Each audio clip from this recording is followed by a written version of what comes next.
Magandang tanghali po, Nicolot sa Prof. ZMM.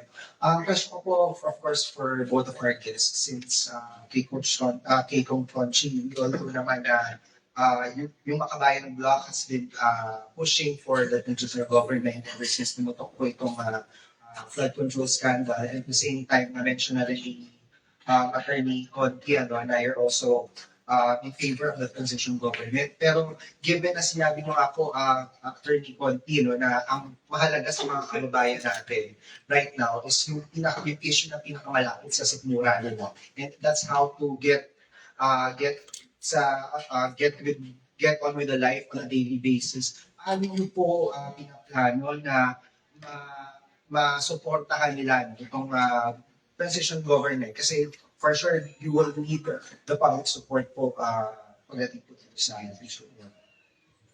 Eh di, kukuha na sila na maging bahagi or pakinggan sa transition government. Ang isang basis kasi ng pagkadismayanan na sa gobyerno, ay wala silang boses at saka wala silang access. Na parang, kalakaran kasi, kung hindi mo kaibigan, kung hindi mo kilala, o wala kang pasok o kamay doon sa loob ng opisina, governor, ng presidente, wala kang kilala, wala kang bigalansya. So, padri yung system. Kung kilala si kapitan. Pero, kung pantay-pantay kayo, at kung may access ka doon sa kurso o kaya sa opisina, di doon sila na-enganyo.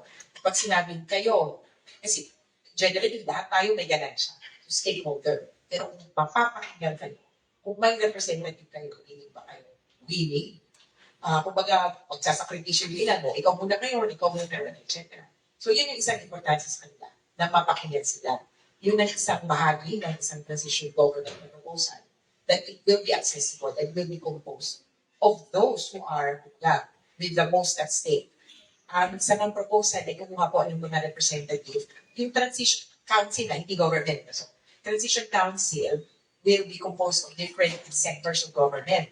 Yung po mga magagawa, mga GE workers, mga teacher, mga health workers, yung mga laging parang, sa totoo kaya po may rally, kasi sila pinakikinggan. Kailangan nilang sumigaw para pakinggan. Kaya kung sa transition government, ay maayos na proseso ang kanila, or transition council, maayos na proseso ang kanila opinion, papayag yung mga yan. Even for the urban poor, at ito yung pangalawang bahagi. Kung sa urban poor, ang issue kasi nila ay yan, pagkain, servisyo, para po sa kanila, kung magkakaroon ng transition council, ang ultimong dulo, ang mag-aagaganan siya. Hindi yung mag-uusap tayo tapos, okay, sinong dynasty ang papalit.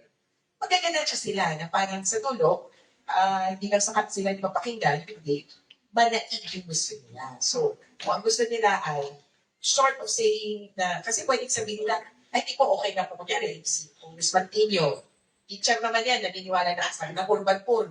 Okay na kami dyan. Ayan po yung pakikinggan namin. Okay na yun. Hindi naman hindi na silang kumukuin. Some maybe.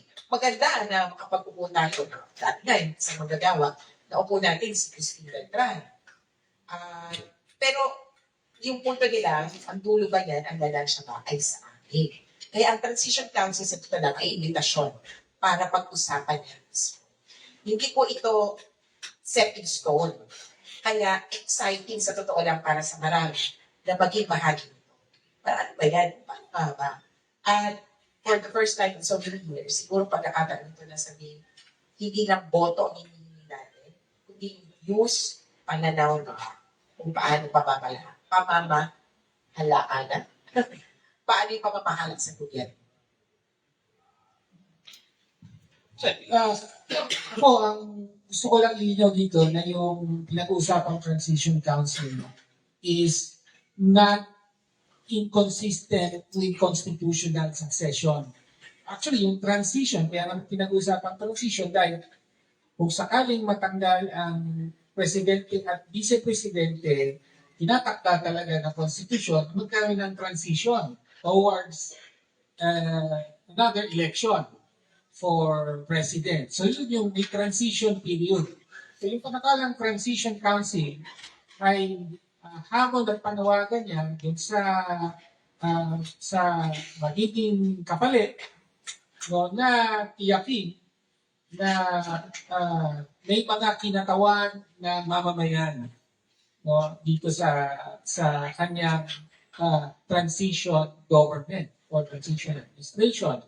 So kaya nga sinasabi, kailangan buuin ito ng mga kinatawan na galing talaga sa hanay ng manggagawa, ng magsasaka, yung marginalized sectors.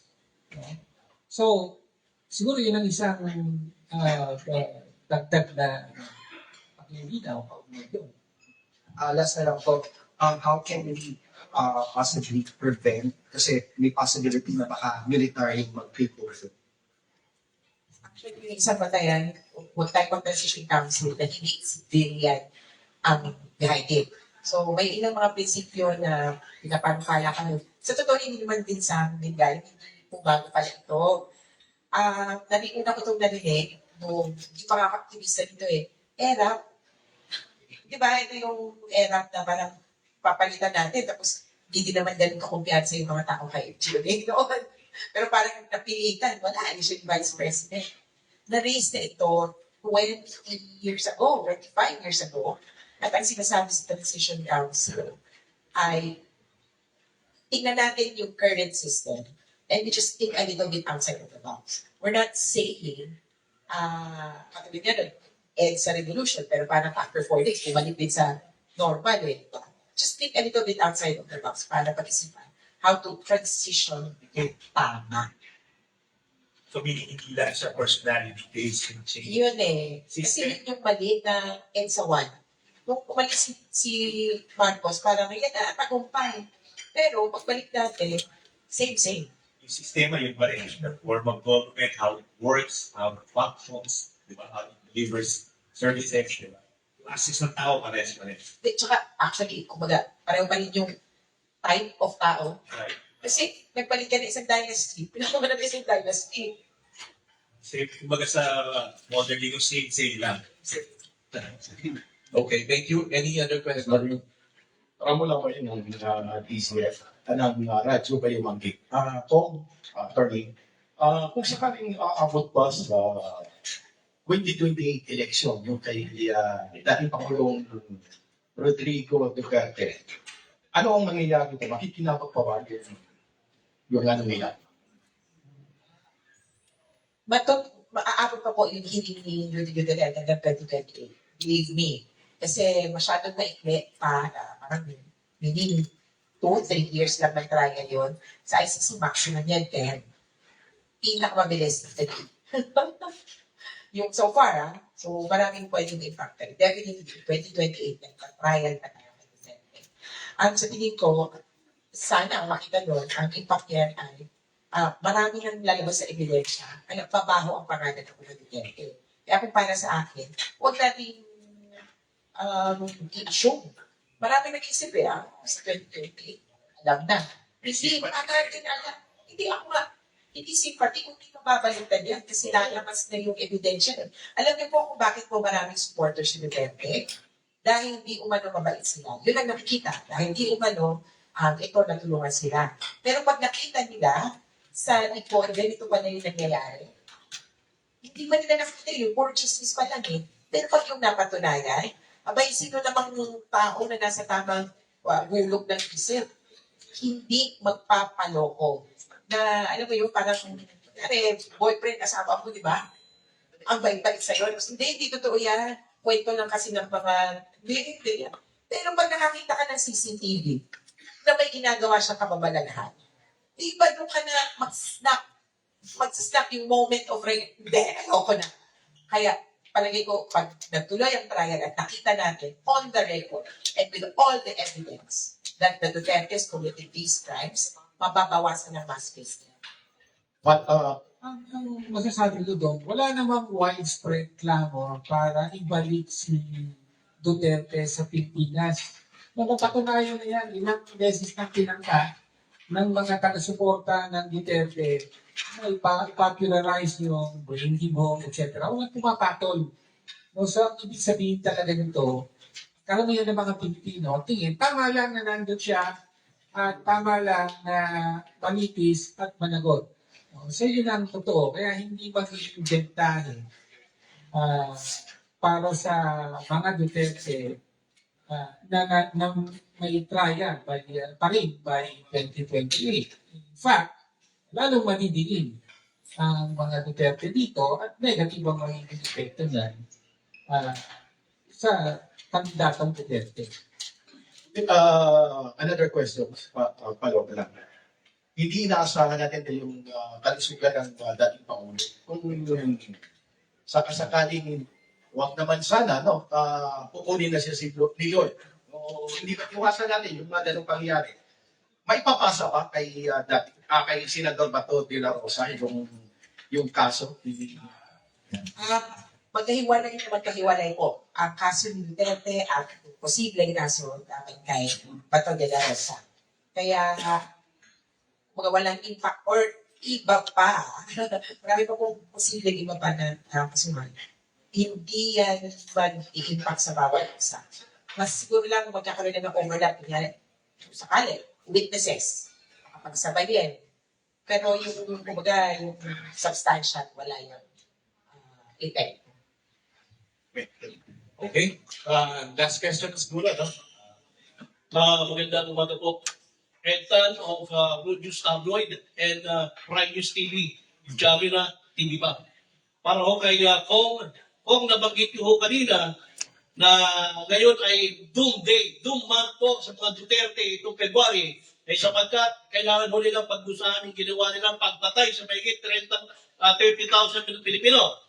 Eh sir, paano naman ho yung mga magdanakaw sa gobyerno na pumatay ho ng milyon-milyon Pilipino dahil sa kanilang pagdanakaw, eh nagkaroon ho ng baha, nagkaroon ho ng mga pasyenteng namatay dahil wala akong pambayan, na pinagnanakaw ho ng ating nasa gobyerno. Marami ho mga bata ang nasirang po, mga pamilyang nasirang po dahil hindi raw ng pag-aaral ng anak. Sir, paano naman ho yun? Di ba dapat din ho nasa ICC itong mga itong nagnanakaw? Kaya nga nag-fight kami ng impeachment dapat kay Pangulong Marcos dahil ang sinasabi natin, siya sa pagkalahatan at direkta na may responsibilidad dito sa flood control corruption scandal. Tama ka, bumiktima ito ng milyon-milyon mga Pilipino, dapat panagutan. Kaya kami, malinaw, nag-file ng impeachment complaint. May mga iba dyan, talak na sa social media, pero nung panahon ng parliament, wala namang ginugat. Diba? Eko, hindi naman uligay sa ating kaalaman yun. Nung nandun ho sa ombudsman ngayon, eh sinasabi ho nila ay nabrebenda law at break the law. Sir, meron pa ho ba tayong katarungan na matatanggap po rito sa Pilipinas?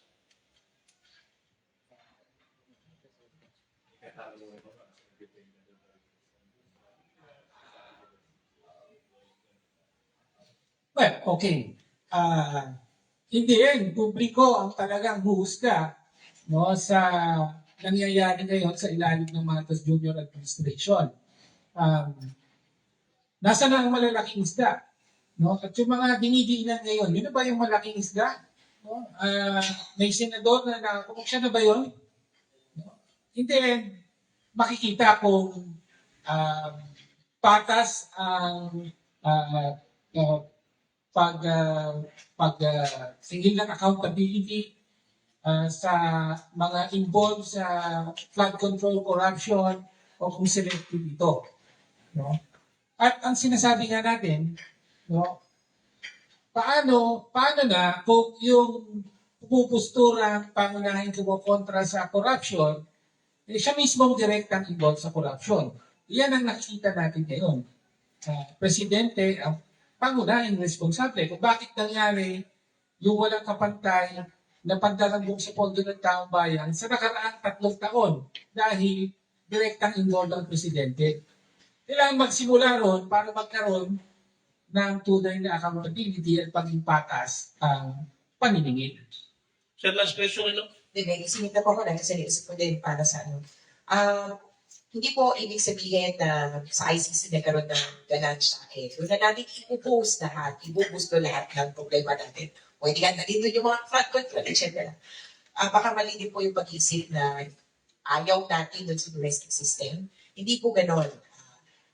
pagganahin lang natin ng tama ang ating domestic at international system, ay pwede mag-aalinsabay na tumugon doon sa mga problema natin. As long as patas, maayos, at fair sa lahat ng pati doon sa akusado o pinaparatangan. Importante dyan talaga ay hamon yan para sa judicial system din natin. Last question po, Atty. Conti. Gaano ho ba katibay itong ICC? Gaano ho ba ito katapang? Sapagkat meron na ho warrant of arrest si Putin at si Trump. Bakit hindi ho dinatakma? Atty. When may warrant of arrest yung iba pong mga judges ng ICC. Ganun lang yun, politikahan. Pero ang intention ng ICC ay isa sa insulated, hindi maapektuhan ng politika, at may protection. Alam mo, may warrant of arrest na ngayon ng ICC tsaka yung prosecutor eh. Ano yun? Wanted. Wanted sa Russia yung prosecutors. So, ano po ito? Paggalaw lang ng international system, ang kailangan lang talaga kung may nang-aaway sa'yo, may protection ka rin. Thankfully, there are still 123 or 122 na lang ba member states of the ICC that continue to stand by it. And in the larger scheme of things, ganoon lang naman yun din. Kung may makakakampi ka sa laban mo, ay mas maganda.